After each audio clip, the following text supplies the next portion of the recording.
শুভ বিজয়া। কেমন আছো? আশা করি সবাই খুব ভালো আছো। পুজো খুব ভালোভাবে কাটিয়েছো। অনেকে আমাকে জানিয়েছে, স্যার পুজো তো শেষ করে ফেললাম, কিন্তু সামনেই টেস্ট পরীক্ষা, সিলেবাস শেষ করতে পারছি না। স্কুলে থেকে কিছু কমন দিচ্ছে না, বা আমরা সিলেবাস কোনটা শেষ করব, এতগুলো অঙ্ক, কোন অঙ্কটা করব, কোনটা পরীক্ষা আসবে, কিচ্ছু বুঝতে পারছি না। টোটালি ঘেটে আছি, তাই না? বিশেষ করে বীজগণিত পাটিগণিত হয়ে গেলেও ত্রিকোণমিতি চোরাবাড়িতে তোমরা আটকে পড়ছো, তাই তো? আর সময় নেই নতুন করে শেখা, নতুন করে পড়ার কোনো জায়গা নেই। তো যাদের, যে সমস্ত ভাই বোনেরা যারা সিলেবাস কিছুই এখন পর্যন্ত শেষ করতে পারোনি, আর পরীক্ষা টেনশনে তোমাদের রাত্রে ঘুম উড়ে যাচ্ছে, তাদের জন্য আমি ভাইদা চলে এসেছি, তোমাদের প্রিয় ইউটিউব চ্যানেল ভাইদার পাশে। আজকে ক্লাসে আমি তোমাদের ত্রিকোণমিতির মান একের সাজেশন দেব। আশা করি এই সাজেশন যদি তোমার ঠিকমতো করে যাও, তাহলে পরীক্ষায় তোমার ত্রিকোণমিতির মান একের যে নাম্বার গুলো আছে, প্রত্যেকটা নাম্বার তোমার পকেটে পুরে বাড়ি ফিরতে পারবে। ঠিক আছে? ভয় পাওয়ার কোনো কারণ নেই। ত্রিকোণমিতির যে 18 নম্বর যে প্রশ্ন আছে, শর্ট কোশ্চেন থেকে ইত্যাদি থেকে আসবে, হ্যাঁ, মানে ত্রিকোণমিতি থেকে আসবে, তার শর্ট কোশ্চেন আজকে আমি করাবো। হ্যাঁ, 20-30টা কি 35টা এরকম অঙ্ক আছে। প্রত্যেকটা অঙ্ক ধৈর্য ধরে তোমরা করবে, বাড়িতে এগুলো প্র্যাকটিস করবে, রিভাইজ করবে। আমি তোমাদের গ্যারান্টি দেবো যে এখান থেকে পরীক্ষায় তোমাদের কোশ্চেন আসবেই আসবে। আর তোমরা যদি ভালো করে বাড়িতে প্র্যাকটিস করো, আর তার নাম্বারগুলো তোমরা এখান থেকে পাবে। তো ভিডিও দীর্ঘ না করে আমি আমার প্রথম অঙ্কে চলে যাচ্ছি। তোমরা সবাই খাতা পেন বের করে বসো। বারবার করে বলছি, স্ক্রিনশট করবে না। স্ক্রিনশট করে কোনো লাভ নেই। ওই স্ক্রিনশট ফোনের গ্যালারি ভরবে, গ্যালারি নষ্ট করবে, গ্যালারি মেমোরি নষ্ট করবে, স্টোরেজ ফুল করবে, কিন্তু মাথার মেমোরির কোনো উন্নতি তাতে হবে না। তাই বলছি, তোমরা যখনই আমার ক্লাস করবে, তখনই খাতা পেন নিয়ে তৈরি হয়ে যাবে, আর অঙ্কগুলো খাতায় নিয়মিত তুলবে, তুলে সেগুলো বাড়িতে প্র্যাকটিস করবে। ঠিক আছে? আমি তোমাদের জন্য ভাবছি যে একটা সিরিজ নিয়ে আসবো, ত্রিকোণমিতির সিরিজ, যেখানে তোমাদের মান 1, মান 2, মান 3 এবং হাইট এন্ড ডিস্টেন্সের যে মান 5 ও 4 এর যে অঙ্কগুলো আছে, সেগুলো তোমাদের করিয়ে দেবো। তোমরা আমার চ্যানেলটাকে খেয়াল করবে, হ্যাঁ, আমার চ্যানেলটাকে সাবস্ক্রাইব করে বেল আইকনটা ক্লিক করে দেবে। তাহলে প্রত্যেকটা ভিডিও যখনই আমি ছাড়বো, তোমার নোটিফিকেশন চলে যাবে, তোমাদের নতুন করে খুঁজতে হবে না। ঠিক আছে? তো চলে যাচ্ছি প্রথম অঙ্কে। দেখো কি অঙ্কগুলো কিভাবে করাই, ভালো করে বুঝবে। আর না বুঝতে পারলে আমি কমেন্ট করে জানাবি যে স্যার এখানে বুঝতে অসুবিধা হচ্ছে। ঠিক আছে? আমি তাহলে খাতা পেন বের করে আমি অঙ্ক শুরু করছি।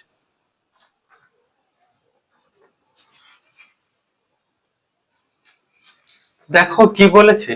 বলেছে কোন বৃত্তস্থ ত্রিভুজের তিনটি কোণের অনুপাত 3:4:5, বৃহত্তম কোণটি বৃত্তীয় মান কত?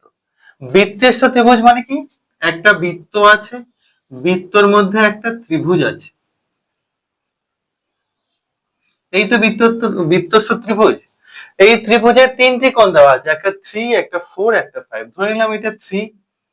আচ্ছা, কোণ বলেছে তো, তাহলে কোণটা ধরি। মনে করো এটা 3x, এটা x ধরলাম একটা, এটা 4x, x ধরলাম একটা, এটা 5x, x ধরলাম।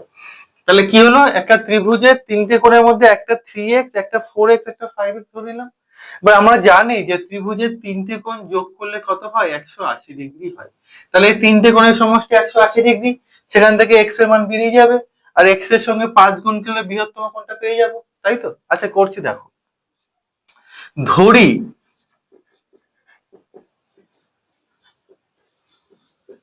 ত্রিভুজটি তিনটি কোণ, তিনটি কোণের পরিমাপ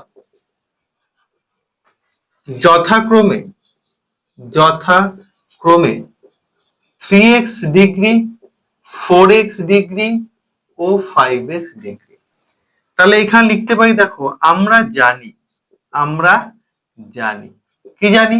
3x degree plus 4x degree plus 5x degree সমান সমান 180 ডিগ্রি। বা দিলাম একটা, বা অর যা সেটা দিতে পারো। তো 3 আর 4 7, 7 আর 5 12, তাহলে 12x ডিগ্রি সমান সমান 180 ডিগ্রি। তাহলে x কত হবে? 180/12। তাহলে 6 দিয়ে করলে 6 দুগুণী 12, 6 দিয়ে করলে 3 6 18, শূন্য 2 দিয়ে কাটলে কত হবে? 15 দুগুণী 30। তাহলে x এর মান কত হলো? 15। তাহলে এখানে করতে পারি আমরা, তাহলে কি হবে, তাহলে বৃত্তস্থ ত্রিভুজের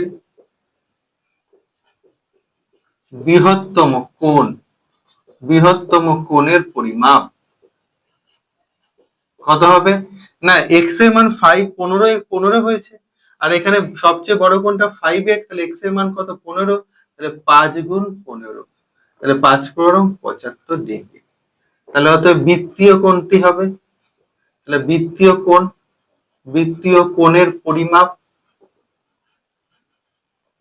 কি হবে, আমি তোমাদের আগেই শিখিয়েছি যে যদি ষষ্ঠিক মান দেওয়া থাকে অর্থাৎ ডিগ্রিতে দেওয়া থাকে, তাহলে বৃত্তীয় কোণ বের করার নিয়ম হচ্ছে কি π/180 ডিগ্রি দিয়ে গুণ, কত π/180 ডিগ্রি দিয়ে গুণ, মাথায় রাখবে সবসময় যে ষষ্ঠিক পদ্ধতি থেকে বৃত্তীয় পদ্ধতি বের করার নিয়ম হচ্ছে কি π/180 গুণ। এবার 5 দিয়ে করো, 5 দিয়ে করলে 5 দিয়ে করলে কত হয়, 5 অক্ষে 5, আর 5 5 25, আর 5 দিয়ে করলে কত 3 5 15, আর 5 6 30, যায় 3 দিয়ে যায় না, 3 5 15, আর 3 দিয়ে করলে 3 12 36, তাহলে কত হবে 5π/12, বুঝতে পারলে। তাহলে এখানে অ্যান্সার হবে কি, তাহলে ANS, তাহলে অ্যান্সার কত হবে 5π/12, বুঝতে পারলে। অঙ্কটা ভালো অঙ্ক আছে, ভালো করে টুকে নাও, কোথাও কোনো সমস্যা হলে আমাকে কিন্তু বলবে স্যার এখানে অসুবিধা হচ্ছে, ঠিক আছে, অঙ্কটা টুকে নাও।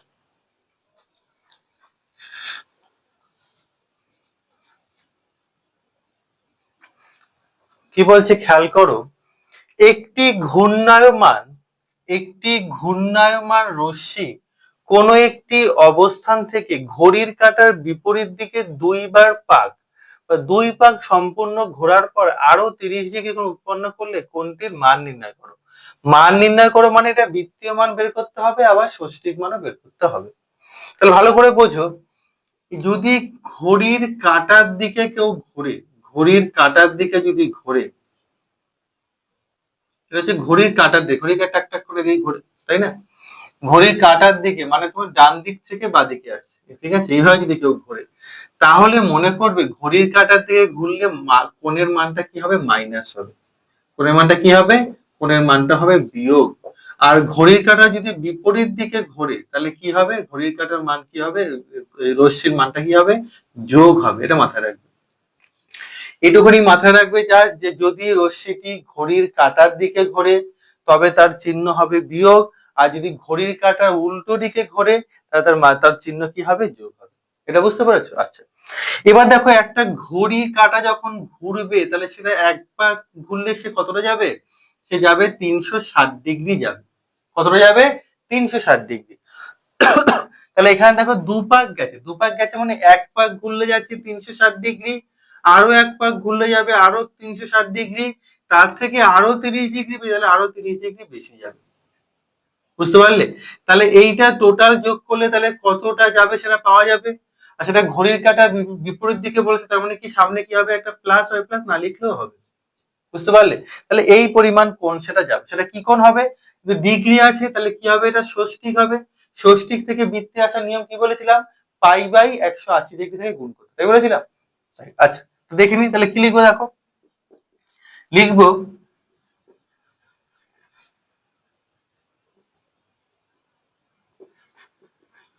কোণটির ষষ্ঠিক মান কি হবে, 2 গুণ 360 ডিগ্রি, ওই দুবার ঘুরেছে, একবার ঘুরলে 360 ডিগ্রি যায়, দুবার ঘুরলে 360 ডিগ্রি ডবল হবে, দুবার দ্বিগুণ হবে, তা 2 গুণ করেছে, তার সঙ্গে আরো 30 যোগ করেছে, তাহলে কত হবে, এটা 720 সঙ্গে আরো 30 যোগ হবে, তাহলে কত হবে 750 ডিগ্রি। তাহলে ষষ্ঠিক মান কত হবে, 750 ডিগ্রি। আর কোণটির তাহলে বৃত্তীয় মান কি হবে, বৃত্তীয় মান হবে তোমার 750 এর সঙ্গে π/180 ডিগ্রি গুণ করতে হয়, তাহলে 0 0 কেটে দাও, 3 দিয়ে করলে 3 6 18, 3 দিয়ে করলে 3 25 100, তাহলে 25 π/6, তাহলে অ্যান্সার কি হবে, অ্যান্সার হবে তোমার 750 ডিগ্রি, আর হচ্ছে গিয়ে 25 π/6, এই দুটো হচ্ছে তোমাদের উত্তর। ঠিক আছে, এটা বোঝালাম আর এখানে অঙ্কটা করলাম। করো, কোনো অসুবিধা হলে বলো আমাকে। ঠিক আছে, সে অসুবিধা আছে? আচ্ছা, টুকু টুকু টুকু।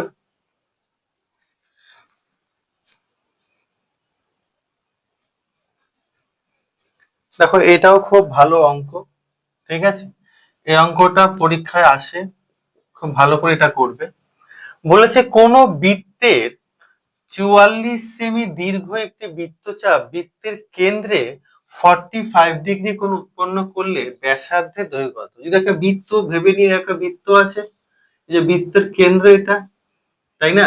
তো বৃত্তর কেন্দ্রে 45 ডিগ্রি কোণ, মনে করো এরকম একটা কোণ আছে, 45 ডিগ্রি কোণ এখানে উৎপন্ন হয়েছে। বৃত্তচাপে 44 সেমি, এইটা হচ্ছে তোমার 44 সেমি। বুঝতে পারলে? তাহলে ব্যাসার্ধ কত? এই ব্যাসার্ধটা কত? এটা আর দিয়ে প্রকাশ করা যায়, আর 45 ডিগ্রিকে থিটা দিয়ে প্রকাশ করা যায়, আর এটাকে প্রকাশ করা যায় এস দিয়ে। কি দিয়ে প্রকাশ করা যায়? এটাকে এস দিয়ে প্রকাশ করা যায়।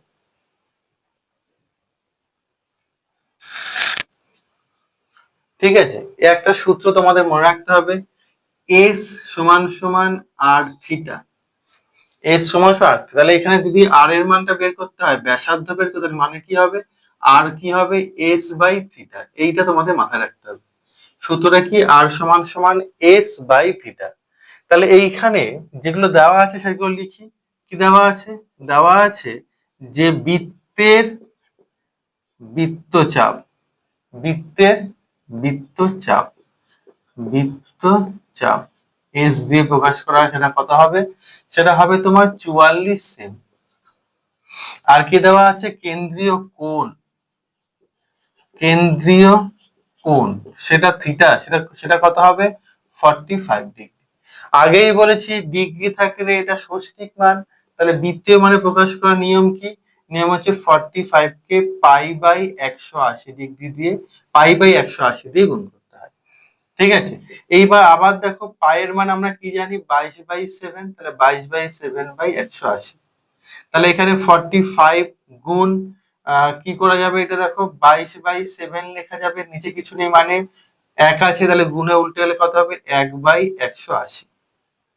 তাহলে কাটাকুটি করলে করা যেতে পারে, সেটা কি হবে? 9 দিয়ে যায় 5 নং 45, 9 দিয়ে যায় 9 দুগুণে 18, শূন্য, 5 দিয়ে যায় 5 অক্ষে 5, 4 5 20, 2 দিয়ে গেলে 2 দুগুণে 4, 2 দিয়ে গেলে 11 দুগুণে 22। তাহলে কত হবে? উপরে 11, নিচে কত হবে? 14। বোঝা গেল? তাহলে যেটা দাঁড়াচ্ছে, তাহলে ব্যাসার্ধের দৈর্ঘ্য, ব্যাসার্ধের দৈর্ঘ্য মানে সেটা কত হবে? আর আর এর সূত্র কি বলেছিলাম? এস, এস মানে হচ্ছে তোমার এইটা, মানে 44। এস বাই কত বলেছিলাম? থিটা, থিটা মানে হচ্ছে এইটা, সেটা কত? 11/14।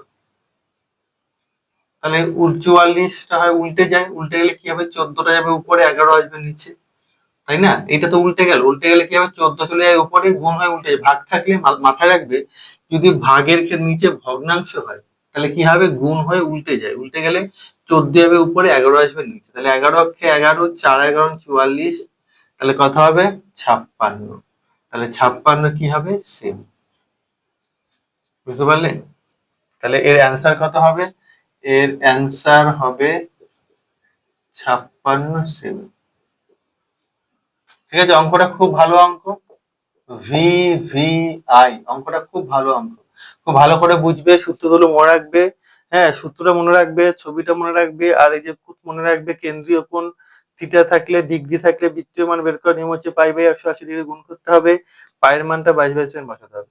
এই কিছু জিনিস মনে রাখতে হবে। ঠিক আছে, আবার বলছি, কি মনে রাখতে হবে? আগে ছবিটা আঁকবে, ছবিটা এঁকে দেখে নেবে কেন্দ্রীয় কোণ কোনটা, বৃত্তচাপ কোনটা, ব্যাসার্ধ কোনটা।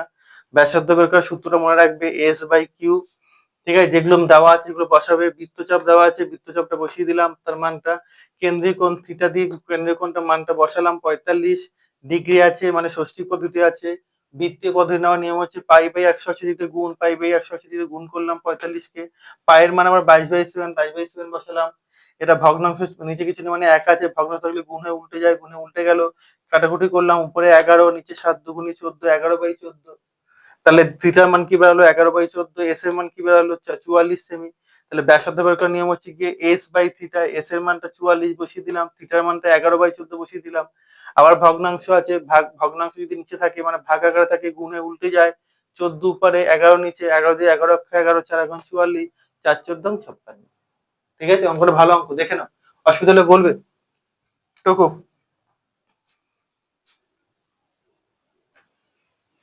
দেখো সুন্দর একটা অঙ্ক দিয়েছে।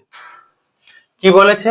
বলেছে 63°35', এটাকে মিনিট বলে, মাথায় একটা রাখতে গেলে কি হবে, এটা মিনিট হবে, আর দুটো হলে কি হবে, সেটা সেকেন্ড হবে। ঠিক আছে, তাহলে 63°35' আর 15 সেকেন্ড, এই কোণটির পুরক্ষণ কত? আমি তোমাদের আগেই শিখিয়েছি যে এ প্লাস বি সমান সমান 90°, অর্থাৎ দুটি কোণ এ কোণ বি সমান সমান 90°, অর্থাৎ দুটি কোণের সমষ্টি যে 90°, সেটা পরস্পর পুরক্ষণ হয়, মানে এর পুরক্ষণ বি হবে আর বি এর পুরক্ষণ এ হবে। আর যদি মনে করো এ প্লাস কোণ বি সমষ্টি যদি 180°, তাহলে কি হবে, এটা পরস্পর কি হবে, সম্পূরক কোণ হবে।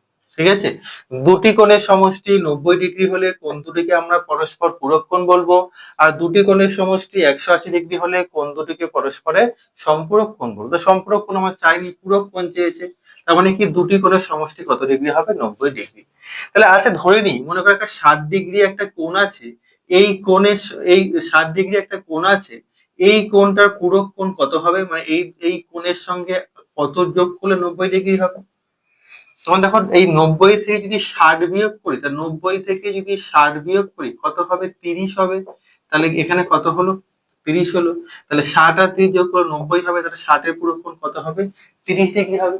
তাহলে তাহলে কি বুঝলাম, যদি একটা কোণ দেওয়া থাকে, যদি একটা কোণ দিয়ে বলে এর পূরক কোণ কি, তাহলে কি করতে হবে, অপর কোণটা কি করে বের করবো, না 90° থেকে সেই প্রথম কোণটা কি করতে হবে, আমাকে বিয়োগ করতে হবে, তাই না? মনে করো একটা কোণ দেওয়া আছে 80, তাহলে পূরক কোণ কত হবে, 10 হবে। 90 থেকে 80 বিয়োগ করলে কত হয়, 10 হয়, তাই তো? মনে হয় একটা কোণ দেওয়া আছে তোমার 40, তাহলে অপর কোণ কি হবে, 90 থেকে 40 বিয়োগ করলে কত হয়, 50 হবে, তাহলে অপর কোণটা কত হয়, 50 হবে। তাহলে একটা কোণ দিয়ে যদি একটা কোণ দিয়ে যদি বলে তার পূরক কোণ কত, কি করতে হবে, 90° থেকে সেই কোণটা কি করতে হবে, আমাকে বিয়োগ করতে হবে। বুঝতে পেরেছো? এবার দেখো কি বলেছে এখানে, এখানে বলেছে যে 63°35'15" এই কোণটির পূরক কোণ কত, কি করতে হবে, বিয়োগ করতে হবে। তাহলে অতএব তাহলে লিখবো কি, 63°35'15" এর পূরক কোণ টি হবে, কি হবে, কি করতে হবে, বিয়োগ করতে, কি বিয়োগ করতে হবে, 90° থেকে 63°35'15" কি করতে হবে, আমাকে বিয়োগ করতে হবে। এইবার অনেকে না ঝামেলা করে, এই ডিগ্রিটাকে মিনিটে নেয়, মিনিটটাকে সেকেন্ডে নেয়, এটাকে সেকেন্ডে নেয়, তারপরে বিয়োগ করে, করে আবার সেখান থেকে তোমার সেকেন্ড থেকে মিনিটে, মিনিট থেকে, অনেক ঝামেলা। ঝামেলা দরকার নেই, আমরা একটা অঙ্ক খুব সোজা, খুব সিম্পল ভাবে করবো। ঠিক আছে, যেহেতু মান একের কোনো ঝামেলা নেই, জাস্ট একবার দেখো, না বুঝতে হলে বলো। ঠিক আছে, দেখো, আচ্ছা 90° থেকে যদি আমি 1° বাদ দিই, তাহলে কত থাকবে, 90° থেকে একদিকে হাঁটিয়ে দিলাম, কত হবে তাহলে, তাহলে হবে 89° হবে। 1° সরিয়ে দিয়েছি, তাহলে 1° মানে কত জানো, 1° মানে হচ্ছে গিয়ে 60 মিনিট। কত হবে, 60 মিনিট। তাহলে এখানে কত হওয়া উচিত ছিল, এখানে হওয়া উচিত ছিল 60 মিনিট, কিন্তু আমি সেখান 60 মিনিট, সেখান থেকে 1 মিনিট কম নেবো, তাহলে কত হবে এখানে, এখানে হবে 59 মিনিট। তাহলে 1 মিনিট কম লিখলাম। 1 মিনিট কম মানে কত, 1 মিনিট মানে কত, 1 মিনিট মানে হচ্ছে তোমার 60 সেকেন্ড। তাহলে কত হবে এখানে, 60 সেকেন্ড। বুঝতে পারছি? ভালো করে বোঝো, আমি বলেছিলাম যে এখানে 90° আছে, 90° কে লেখা যায় 89° যোগ 1°। 89°র সঙ্গে 1° যোগ করলে 90° হয়, তাই না? এই 1° কে লেখা যায় কত, 60 মিনিট। 1° মানে কত মিনিট, 60 মিনিট, তাই না? তাহলে এই 60টাকে 60 মিনিট, এই ডিগ্রি, 60 মিনিটটাকে কি লেখা যায়, 59 মিনিট যোগ 1 মিনিট। 59 মিনিটের সঙ্গে 1 মিনিট যোগ করলে কি হবে, 60 মিনিটই হবে।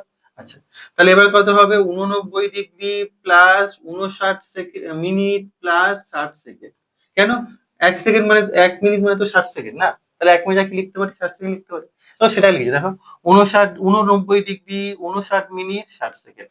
এখানে বিয়োগ করতে হবে কত, দেখো 63°35' 15 সেকেন্ড। বিয়োগ করো, তাহলে 60 সেকেন্ড থেকে 15 সেকেন্ড কত গেলে 45 সেকেন্ড হবে।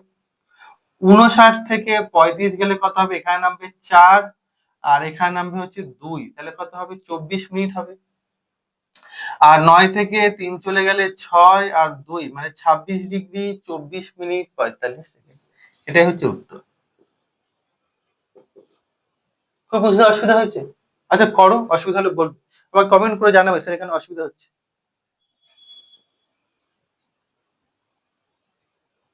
দেখো কি বলেছে, বলেছে একটি চতুর্ভুজের 3টি কোণ, চতুর্ভুজ মানে বছর 4টে কোণ হয়। চতুর্ভুজ কথার মানে কি না, যার 4টে বাহু, আর 4টে বাহু মানে কত হবে, 4টে কোণ হবে। এর 3টে কোণ দেওয়া আছে, মনে করে একটা কোণ দেওয়া আছে π/3, একটা কোণ দেওয়া আছে 5π/6, একটা কোণ দেওয়া আছে 90 ডিগ্রি, হলে 4টে কোণ কত। চতুর্ভুজ এমনই হবে, এর কোনো ব্যাপার নেই, এরকম হতে পারে এটা এটা এটা এরকম হতে পারে, এটা এটা এটা এরকম হতে পারে। মোটমাট 4টে বাহু হলে হবে, একটা দুটো তিনটে 4টে বাহু হলেই হবে, সেটাই কি হবে চতুর্ভুজ। যা হোক, তাহলে চতুর্থ কোণটি কত, 3টে কোণ যে দেওয়া আছে, 4 নম্বর কোণটা কত। আচ্ছা তাহলে দেখো, আমরা জানি একটা চতুর্ভুজ যেহেতু 4টে বাহু আছে, তাহলে কোণ কটা হবে, 4টে হবে। তাহলে 4টে কোণের সমষ্টি কত হবে, চতুর্ভুজের ভেতর দিয়ে যে কোণ আছে মানে অন্তস্থ কোণ বলে অ্যাকচুয়ালি, এই অন্তস্থ কোণের সমষ্টি কত হবে। আমরা এইতে একটা চ্যাপ্টার ছিল, এই বহুভুজের একটা চ্যাপ্টার ছিল, সেখানে কোণ বের করার সূত্র আমরা শিখেছি যে 2 × n - 2 সমকোণ, তাই না। তাহলে এই n হচ্ছে কি বাহু সংখ্যা, n মানে কি বাহু সংখ্যা, তাহলে কি হবে 2 × n মানে 4, 4টে বাহু মানে 4টে কোণ, তাহলে 4 - 2 × 90 ডিগ্রি, তাহলে 2 × 90 ডিগ্রি, 2 দুগুণী 4, 4 নং 360 ডিগ্রি। আমরা জানি 360 ডিগ্রি আমরা জানি, কিন্তু তাও এখানে চতুর্ভুজ না বলে যদি পঞ্চভুজ দেয়, ষড়ভুজ দেয়, তখন তোমরা বের করতে পারো। এই জন্য বললাম এই সূত্রটা মনে রাখবে, যে ভেতরে যে কোণগুলো অন্তস্থ কোণের সমষ্টি বের করার সূত্র কি, 2 × n - 2 সমকোণ মানে 90 ডিগ্রি। বুঝতে পারলে? আরো একভাবে তোমরা বের করতে পারো, সেটা কি, দেখো যে চতুর্ভুজ 4টে বলতে এরকম ধরে নিচ্ছে, এরকমই হয় ধরে নিচ্ছে, যেহেতু এইটা হবে না, কোনগুলো কম বেশি ধরে নিচ্ছে এরকম হয়, তাহলে টানলে পরে কি হবে, একটা কর্ণ টানলে কি হবে, এটা একটা ত্রিভুজ হবে, এটা একটা ত্রিভুজ হবে। আমরা জানি ত্রিভুজের 3টে কোণের সমষ্টি 180 ডিগ্রি, তাহলে এই 3টে কোণের সমষ্টি 180 ডিগ্রি হবে, এরও 3টে কোণের সমষ্টি 180 ডিগ্রি হবে, 180 আর 180 যোগ করলে কত হবে 360। কিভাবে বের করতে পারো তোমরা, কিন্তু আমি বলছি এইভাবে বের করলে সুবিধা হবে, কেন যদি পঞ্চভুজ বা ষড়ভুজ বা সপ্তভুজ বা অষ্টভুজ দেয়, তখন কিন্তু তোমার এই লজিক কাজে আসবে না, তখন তোমাকে সূত্রটাই মনে হয়, সেটা কথা হবে 2 × n - 2 সমকোণ। n মানে হচ্ছে বাহু সংখ্যা, পঞ্চভুজ হলে এখানে 5 বসাবে, ষড়ভুজ হলে এখানে 6 বসাবে, সপ্তভুজ হলে এখানে 7 বসাবে, বাকিটা একই, গুণ করলে বেরিয়ে আসে। বুঝতে পারলে? আচ্ছা তাহলে কি লিখবো, লিখবো চতুর্ভুজের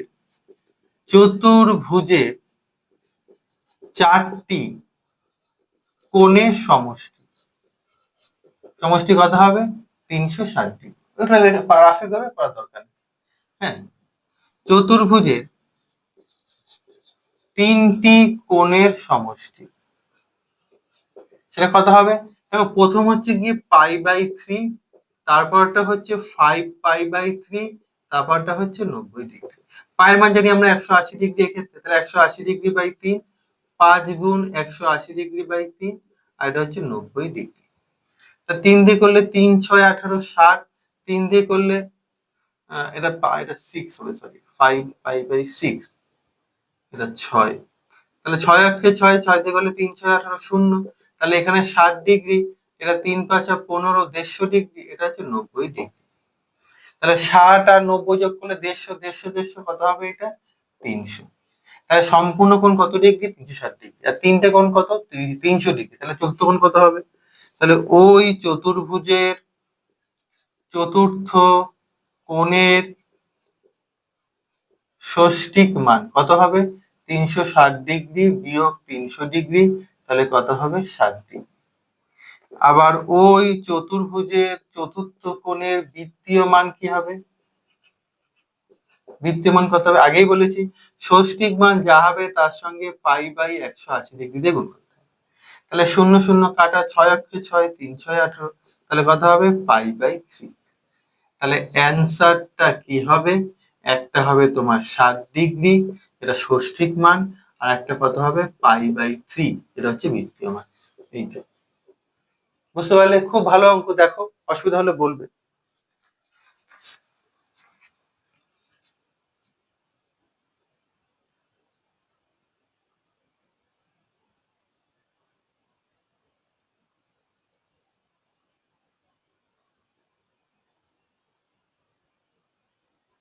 দেখো এইখানে একটু সমস্যা হয়ে গেছিল এখানে, আবার বলছি ভালো করে দেখো। যেহেতু তিনটে কোণের সমষ্টি 360 ডিগ্রি, আর চারটে কোণের সমষ্টি 360 ডিগ্রি, আর তিনটে কোণের সমষ্টি 300 ডিগ্রি বেরালো, তাহলে তাহলে চতুর্থ কোণটি কত হবে? 360 থেকে 300 বিয়োগ করলে কত হবে? 60 ডিগ্রি হবে। যেহেতু ডিগ্রি, তাহলে এটা ষষ্ঠিক মান। তাহলে বৃত্তীয় মান বের করার নিয়ম কি? এই 60-এর সঙ্গে π/180 ডিগ্রি গুণ করতে হয়, মাথায় রাখবে। ষষ্ঠিক মান থেকে বৃত্তীয় মান বের করার নিয়ম হচ্ছে কি? π/180 ডিগ্রি গুণ। তাহলে শূন্য শূন্য কেটে দিয়েছি, 6 দিয়ে করলে 6 × 6 = 6, 6 দিয়ে করলে 3×6 = 18, তাহলে কত হবে? উপরে পাই, নিচে 3, তাহলে কত হলো? π/3। তাহলে একটা 60 ডিগ্রি, একটা কত হলো? π/3। বোঝা গেল? সোজা অঙ্ক আছে, দেখো কোনো অসুবিধা হবে না, বুঝতে পারবে।